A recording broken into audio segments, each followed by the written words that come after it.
আসলে আমাদের যে ভাষা আন্দোলন, আমাদের আমাদের ভাষার লড়াই, আমাদের মাতৃভাষার যে মর্যাদার লড়াই, সেটা আসলে পরবর্তীকালে আমাদের স্বাধিকার, আমাদের স্বাধীনতা আন্দোলনের জমিন তৈরি করেছিল।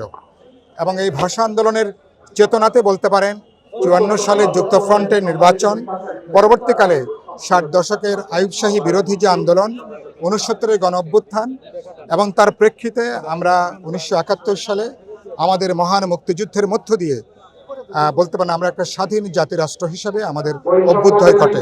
সবটাই ছিল ভাষা আন্দোলনের যে চেতনা ৫২ সালে আমরা যেটা জাগিয়ে তুলেছিলাম, ১৯৭১ সালে মুক্তিযুদ্ধের মধ্য দিয়ে সেটা একটা রাজনৈতিক একটা পরিণতি সেটা অর্জন করে। কিন্তু আমরা যখন তাকাই গত ৫৩-৫৪ বছরে, কিন্তু আমাদের মুক্তিযুদ্ধের যে অঙ্গীকার ছিল সাম্য, মানবিক মর্যাদা, সামাজিক ন্যায় বিচার, আমরা দেখছি যে বাংলাদেশ কিন্তু এখনো ভাষা শহীদদের সেই চেতনাকে ধারণ করতে পারেনি। মুক্তিযুদ্ধের শহীদদের যে আকাঙ্ক্ষা সাম্য, মানবিক মর্যাদা, সামাজিক ন্যায় বিচার, বলতে পারেন বাংলাদেশ কিন্তু ভূতের মতন এখনো কিন্তু পেছনে হাঁটছে। পাকিস্তানি জমানার মতন এক দেশে দুই অর্থনীতি, দুই সমাজ এখন কায়েম হয়েছে।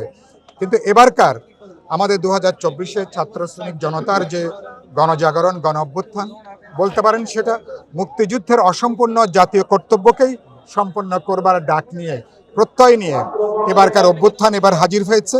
যে অভ্যুত্থান বৈষম্য বিরোধিতার প্রশ্নকে সবচেয়ে বড় করে নিয়ে এসছে। তার মানে হচ্ছে যে আমরা রাষ্ট্র সমাজে কোনো ধরনের বৈষম্য চাই না।